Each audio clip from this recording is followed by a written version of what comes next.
నమస్తే ఫ్రెండ్స్, నేను మీ లక్ష్మిని. Welcome to Lakshmi kitchen. ఈ రోజు లక్ష్మి కిచెన్ లో టమోటా రవ్వ దోశ చేసుకుందామండి. టమోటా రవ్వ దోశలోకి కొబ్బరి చట్నీ చేసి చూపిస్తానండి. హోటల్ స్టైల్లో కొబ్బరి చట్నీ చేసుకుందాం మనం. టమోటా రవ్వ దోశ కావాల్సిన వస్తువులండి. 4 టమోటాలు తీసుకున్నానండి. తీసుకున్న తర్వాత వాటర్లో వేసి టమోటాలను బాగా కడిగి చిన్న చిన్న ముక్కలాగా కట్ చేసుకుని ఒక గిన్నెలోకి తీసుకున్నాను.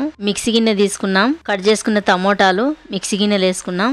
కొంచెం అల్లం వేసుకున్నాం. 1/2 స్పూన్ కారం వేసుకుందాం. ఎండుమిరపకాయలు ఉంటే ఒక 4-5 ఎండుమిరపకాయలు వేసుకోవచ్చండి. నా దగ్గర ఎండుమిరపకాయలు లేకుండా అంటే 1/2 స్పూన్ కారం వేసుకున్నాను. నేను టమోటాలు ఈ సైజు టమోటా తీసుకున్నానండి. 4 టమోటాలు. రెడ్ టమోటాలు తీసుకుంటే గినక దోశ కూడా రెడ్ కలర్ఫుల్ గా చాలా బాగుంటాదండి. టమోటాలను మిక్సీ పట్టుకున్నామండి. నున్నగా చూడండి, మిక్సీ పట్టుకున్నాను. ఎక్కడ కూడా టమోటాలు కనిపించలేదు. అదే మిక్సీ గిన్నెలో 1 కప్పు బొంబాయి రవ్వ వేసుకున్నాం. ఒక 2 స్పూన్లు గోధుమ పిండి వేసుకున్నాం. 1/2 గ్లాసు వాటర్ వేసుకుందాం. 1/2 స్పూన్ సాల్ట్ వేసుకుందాం. వేసుకున్న తర్వాత నున్నగా మిక్సీ పట్టుకున్నామండి. ఈ పిండి బాగా నున్నగా మెదిగిందండి. ఒక గిన్నెలోకి వేసుకున్నాం మిక్సీ పట్టిన పిండిని.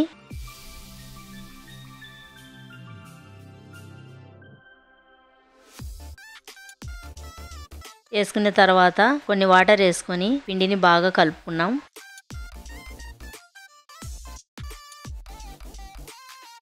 కలిపిన తర్వాత 1 స్పూన్ వంట సోడా వేసుకున్నాం. వంట సోడా వేసిన తర్వాత పిండికి కలిసేటట్టుగా బాగా కలుపుదామండి.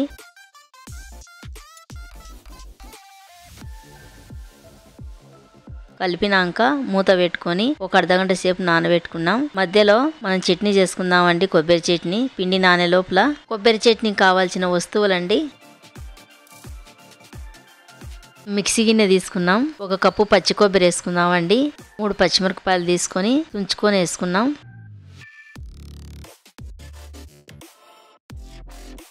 కొంచెం అల్లం వేసుకున్నాం. 4 ఎల్లిపాయలు పొట్టు తీసుకొని వేసుకుందాం. 1 కప్పు శనగపప్పులు వేసుకుందాం. కొంచెం చింతపండు వేసుకున్నాం. చింతపండు ఎక్కువ వేసుకోకూడదండి. ఎక్కువ వేసుకుంటే కనుక పచ్చడి పుల్లగా ఉంటుంది. 1 స్పూన్ సాల్ట్ వేసుకున్నాం. 1 స్పూన్ జీలకర్ర వేసుకున్నాం. బాగా నున్నగా మిక్సీ పట్టుకున్నామండి. 1/2 గ్లాసు వాటర్ వేసుకున్నాం. మళ్ళీ నున్నగా మిక్సీ పట్టుకున్నామండి. మిక్సీ పట్టుకునే పచ్చడిని ఒక గిన్నెలోకి వేసుకున్నాం. గిన్నెలోకి వేసుకున్న తర్వాత పచ్చడికి తాలింపు పెట్టుకున్నామండి. ఒక బాండీలు పెట్టుకొని 1 స్పూన్ ఆయిల్ వేసుకున్నాం. 1 స్పూన్ మినపప్పు వేసుకున్నాం. 1 స్పూన్ శనగపప్పు వేసుకున్నాం. 1 స్పూన్ జీలకర్ర వేసుకున్నాం. 1 స్పూన్ ఆవాలు వేసుకున్నాం. ఇవన్నీ బాగా ఫ్రై అయినాక 2 ఎండుమిరపకాయలు వేసుకున్నాం. కొంచెం కరివేపాకు వేసుకున్నాం.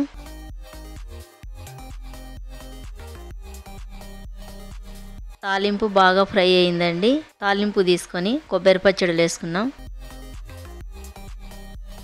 వేసుకొని పచ్చడిలో బాగా కలుపుదామండి. తాలింపు కలిసేటట్టుగా. అంతేనండి, మన కొబ్బరి పచ్చడి రెడీ అయింది. అర్ధగంట తర్వాత మనం నానబెట్టిన పిండిని చూస్తామండి. పిండి కొంచెం గట్టి పడిందండి. కొన్ని వాటర్ వేసుకొని బాగా కలుపుకుందాం.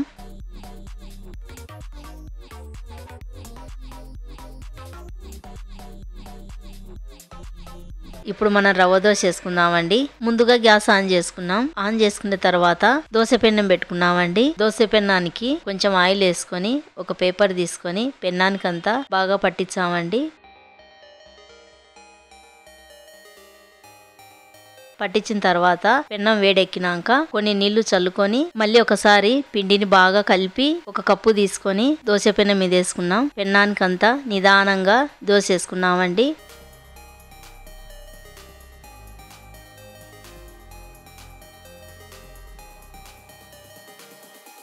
వేసుకున్న తర్వాత చిన్న మంట పెట్టుకొని దోశను అంతా బాగా కాల్చుకున్నాం.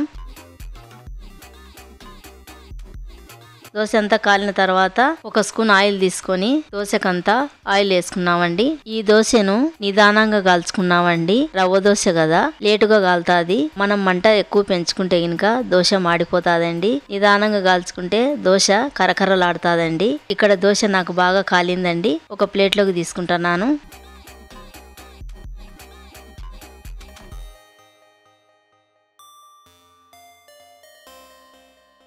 ఇంకొక దోశ వేసి చూపిస్తానండి. ఈ దోశ కూడా ఇలాగనే వేసుకున్నామండి.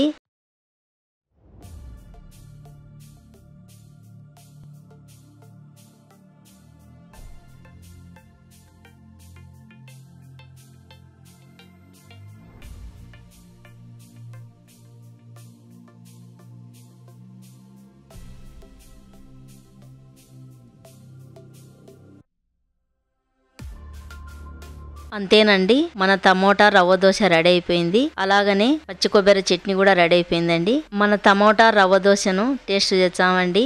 అలాగనే ఇక్కడ కొబ్బరి చట్నీ చేసుకున్నాం కదా మనం, ఆ చట్నీని కూడా టేస్ట్ చేద్దామండి. ఈ దోశ ఈ చట్నీ తింటుంటే సూపర్ గా ఉందండి. మీరు కూడా ఒకసారి ట్రై చేయండి. నా వీడియో నచ్చితే నాకు లైక్ చేసి సపోర్ట్ చేయండి. ఇంకో కొత్త రెసిపీతో మళ్ళీ కలుద్దామండి.